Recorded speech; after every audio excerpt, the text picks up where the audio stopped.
So what they did, they tied them together. That was known as nipping. The boys that did that were nippers. Hence the expression nippers. It's true. And what would they nip? Well, obviously if you're hauling in a vast great cable that size, you couldn't put it straight below. So it ran alongside a messenger, like an endless belt.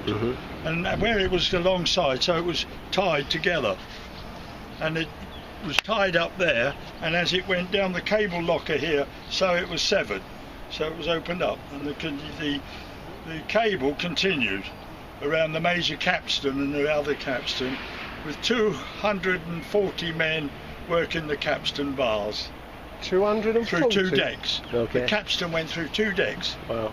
So there was 140 men up there and 140 down here, heaving in the ship's anchor.